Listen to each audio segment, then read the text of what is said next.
నమస్తే, welcome to frankly with Telakapalli. సమకాలీన రాజకీయ అంశాలు, లేటెస్ట్ పొలిటికల్ అప్డేట్స్ అందించడం మనతో పాటుగా గెస్ట్ ఎడిటర్ తెలకపల్లి రవి గారు సిద్ధంగా. రవి గారు నమస్తే సార్. నమస్తే వర్మ సార్, రావణ్ ప్రశ్న రావణ్ గత కొన్ని రోజులుగా జరుగుతున్న అంశం ఉపా చట్టం. అసలు ఉపా చట్టం దేనికి వర్తిస్తుంటుంది? ప్రశ్న రావణ్ని కావాలని చెప్పి కక్ష సాధింపు అని చెప్పి ఒక వర్గం మాట్లాడుతున్నది. ఇష్టం వచ్చినట్లుగా మాట్లాడితే ఊరుకుంటామా, ఎవరికి నచ్చినట్టు వాళ్ళు మాట్లాడితే అని చెప్పి మరొక వర్గం మాట్లాడేది. అసలు ఇది ఎటువైపు వెళ్తుంది? దీని పర్యవసానాలు ఎలా ఉండిపోతున్నాయి? తప్పకుండా ఇది పక్కదో పట్టింది. ఇంక అందులో రెండో మాట ఏం లేదు. చంద్రబాబు నాయుడు, ముఖ్యమంత్రి చంద్రబాబు నాయుడు గారు కానీ, ఉప ముఖ్యమంత్రి పవన్ కళ్యాణ్, మొత్తం కూటమి మంత్రులు, ముఖ్యంగా జనసేన మంత్రులు, మళ్ళీ ఇక్కడ మనం గీత గీసుకోవాలి, చాలా తీవ్రంగా దాదాపు దాడి, సోషల్ వార్ అనే దాని మీద నేను గతంలో కూడా చెప్పాను. సోషల్ మీడియాను లేకపోతే మీడియాను ఏదో శత్రువుగా చేసేసి దాన్ని మేము వెంటాడతాము, సాగనివ్వము, ఈ పద్ధతిలో శపథాలు పలకటము, వాళ్ళ మీద కత్తి కట్టడం అనేది సెల్ఫ్ గోల్. ఖచ్చితంగా ఇది కూటమి చేసుకుంటున్న ఒక సెల్ఫ్ గోల్. ఈ రావణ్ అనే ఆయన ఎన్నో ఏళ్ళ నుంచి ఉన్నాడు, ఎన్నోసార్లు ఎన్నో మాట్లాడాడు. ఉదాహరణకు దాని అర్థం మాట్లాడవచ్చా లేదా, దాంట్లో ఏమైనా తప్పులు ఉంటే దానికి చట్టాలు ఉన్నాయి, నిబంధనలు ఉన్నాయి.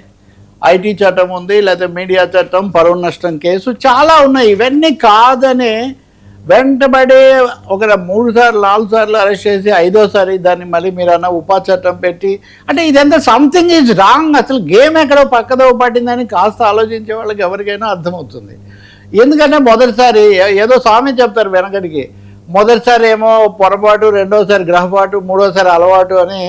ఇదైతే ప్రజాస్వామ్యానికి పోటు, ఇంకా 4వది చెప్పాలంటే. అలా తయారైనటువంటి ఒక పరిస్థితి. ఇప్పుడు రావణ్ గురించి మళ్ళీ మాట్లాడతాం వర్మ, పోలీసుల గురించి నేను మాట్లాడతాను.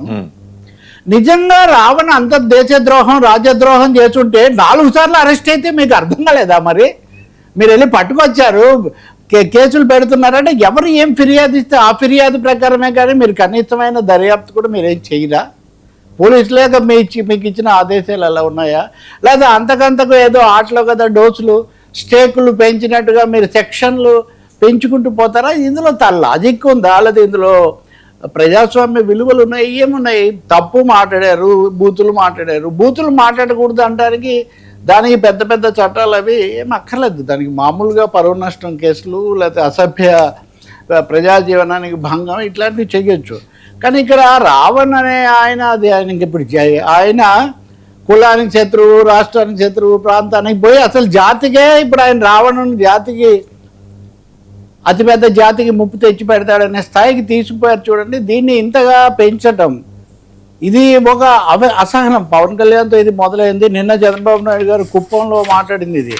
కుట్రలు, బూతులు, హింస, ఇవన్నీ. ఒక రావణ్ అనే ఆయన అరెస్ట్ చేయడానికి నిజంగా ఇంత భారీ, దీని వెనక ఏంటి? మళ్ళీ నన్ను పవన్ను దూషించేందుకు సోషల్ మీడియాకు నిధులు.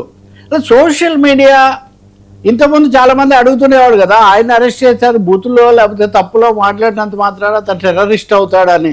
టెర్రరిస్టే అని ఇప్పుడు సెక్షన్ పెట్టారు. ఇక్కడ గమనించాల్సింది ఏమంటే, తరచూ మీడియా వాళ్ళు అరెస్ట్ చేసినప్పుడు ఆయన టెర్రరిస్టా, ఆయన టెర్రరిస్టులకు ఆయన సహాయపడ్డాడు అని ఉండే సెక్షన్స్ పెట్టారు. హైకోర్టులో ఉంది, కాసేపట్లో హైకోర్టు ఏం చెప్తుందో నాకు తెలియదు. కానీ ఇప్పటి 4 సార్లు చట్టం ప్రకారమే ఆయన బయటకు వచ్చాడు. అంటే చట్టాన్ని ఉల్లంఘించింది పోలీసుల, లేకపోతే రావణ? ఇక్కడ చట్ట ప్రకారం ఆయన బయటకు వచ్చాడు. ఒకసారి కోర్టు వదిలేయచ్చు, ఉపశమనం ఇవ్వచ్చు. 4 సార్లు కూడా అయిన తర్వాత మీరు ఆ 4 సార్లు పెట్టింది పక్కన పెట్టి, అంటే మీరు మొదటి 4 సార్లు కావాలని తగ్గించి పెట్టారా, లేకపోతే 5వసారి మీరు కావాలని పెంచారా? ఇవన్నీ మినిమం క్వశ్చన్స్ కదా ఎవరికైనా వచ్చేది. పైగా ఇప్పుడు తాజాగా, అంటే మొదట పిఠాపురం, తర్వాత సర్పవరం, తర్వాత ఇంకెక్కడో చేశారు, పాయకరావుపేట, ఇప్పుడు గన్నవరం. ఇప్పుడు చేసిన ఆయన కమిషన్ చైర్మన్. ఈయన ఒక అధికారిక హోదాలో ఉన్నటువంటి జనసేన నాయకుడు, మామూలు వ్యక్తి కూడా కాదు. నిజంగా అంత దేశద్రోహం అప్పుడెప్పుడో చేసింది మీకు దృష్టిలో ఉంటే మరి ఎన్ని రోజులు ఎందుకు ఆగారు?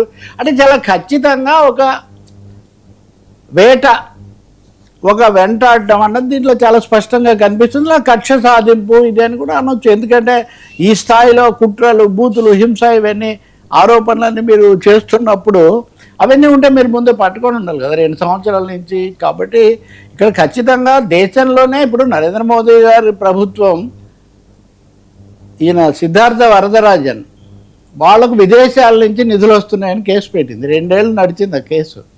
చివరకు మొన్న హైకోర్టు ఎన్నిసార్లు పెడతారు మీరు, ఇది లేదని తేలినా కానీ మీరు ఉద్దేశపూర్వకంగా ఇలా చేయడం సరికాదని సిద్ధార్థ వరదరాజన్ను బయటికి పంపింది. నేను సిద్ధార్థ వరదరాజన్తో రావణ్ను నేను పోల్చట్లేదు, సమస్య పోలిక కాదు, కానీ ఏదో ఉంది అని if there is no god we should discover one అన్నాడు ఒకడు. కాబట్టి ఏదో ఒకటి అన్న పద్ధతిలో చేయటం ఇది ఏమాత్రం సరికాదు. ప్రజాస్వామికవాదులే కాదు, మీడియాకు కూడా, సోషల్ మీడియాలో వందల వేల ప్లాట్ఫామ్స్ ఉన్నాయండి. ఇప్పుడు ఎవరెప్పుడు ఎక్కడ ఏం మాట్లాడుతున్నారో ఎవరికి నిఘా లేదు. ఇంకొకటి కూడా సోషల్ మీడియాను, ఇప్పుడు జగన్ ఏం మాట్లాడితే అన్నారు ముఖ్యమంత్రిగా ఉన్నప్పుడు, ఇప్పుడు చంద్రబాబు నాయుడు గారు అదే అన్నారు.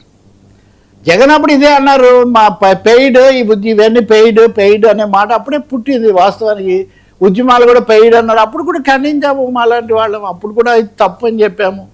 విమర్శలే లేకపోతే అసలు ప్రజాస్వామ్యము పాలకులు ఎక్కడ ఉంటారు? కానీ విమర్శ చేయండి, మేము చెప్పినట్టు చేయండి, మా కష్టం కలిగినట్టు చేయకూడదంటే ఎలా చెప్తారు?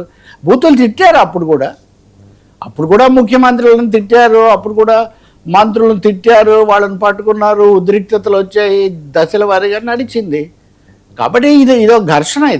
ఈ క్రమంలో ఇదో పెద్ద కుట్ర జరుగుతున్నట్టుగా, ఇంకోటి అన్నట్టుగా దీన్ని చిత్రించేసి అంతకంతకు పెంచుకుంటూ పోతే ఒక అకారణమైన అవాంఛనీయమైన ఉద్రిక్తత, అసహనం పెరిగేటటువంటి అవకాశం ఉంది. ఈ బాధ్యత పవన్ కళ్యాణ్, జనసేన పూర్తిగా మీదేసుకోవడం, వాళ్ళ మీదుగా పోవడం మరింత ఆశ్చర్యం కలిగిస్తుంది.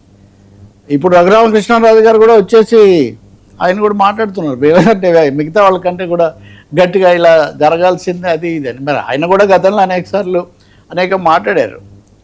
నేను ఇంకోటి కూడా అడుగుతున్నా, రావణ్ మాట్లాడిన తప్పండి. నేను చెప్పాను, రాధా మనోహర్ దాస్ అని ఆయన మాట్లాడిన ఒకసారి తీయండి. నేను సంయమనం, ప్రశాంతత, మత సామరస్యం కోరుకునేవాడిని కాబట్టి నేను అవన్నీ ఇక్కడ చెప్పడం లేదు, ఉన్నాయి. ఇతర మతాలను గురించి, అన్య మతాలను గురించి ఎంత ఘోరంగా దూషించారో, సవాళ్ళు చేశారో, హఠాత్తుగా చొరబడిన మనోహర్ దాస్, ప్రత్యక్షమైన మనోహర్ దాస్, ఇప్పుడు వీళ్ళని ఎక్కడో మాట్లాడిన దాంట్లో తప్పులు ఒప్పులు వేరే. ఆయన ప్రత్యక్షంగా ప్రార్థనా స్థలాల్లోకి వెళ్ళినట్టుగా వీడియోలు కూడా పెట్టినటువంటి పరిస్థితులు ఉన్నాయి. కాబట్టి ఇక్కడ వీళ్ళేదో కుల మతాలన్నీ రెచ్చగొట్టేశారని వీళ్ళ మీద పెట్టేసి, కులం మీద కూడా చర్చ అండి. ఇప్పుడు ఆ రావణ్ అని ఆయన మతం ఏంటి, కులం ఏంటి, ఇప్పుడు మీరు ఆ వీడియో కూడా ఉన్నట్టుంది, ఆయన భార్య చేసిన వీడియో. ఆమె ఆయనది ఫలానా కులం అని చెప్తుంది, ఆయనది కులం కాదని చెప్పే వీడియోలు కొన్ని, అసలు మతమే కాదని చెప్పే వీడియోలు కొన్ని. సోషల్ మీడియాలో రాజకీయమైన విమర్శలు, వ్యాఖ్యలకును ఈ కుల మతాలకు సంబంధించి ఈ చర్చ ఎందుకు జరుగుతుంది? కాబట్టి చాలా దారుణమైన విషయం. ఇంకా ఈ క్రమంలోనే ఇంకా నా దగ్గరగా ఉంటుంది యాక్చువల్ ప్రకాష్ రాజు లాంటి అంశాలు కూడా దీంట్లోకి వస్తాయి, మళ్ళీ మనం మాట్లాడవచ్చు. కానీ రావణ్ భార్య ఇప్పుడు చేసిన దానికి, మొన్న కూడా ఒక ఆమె ఇట్లాగే అంది, నేను ఇంకా ఉండలేను ప్రకాష్ రాజా ఉందా? బయట ఉంటే ప్లే చేయండి.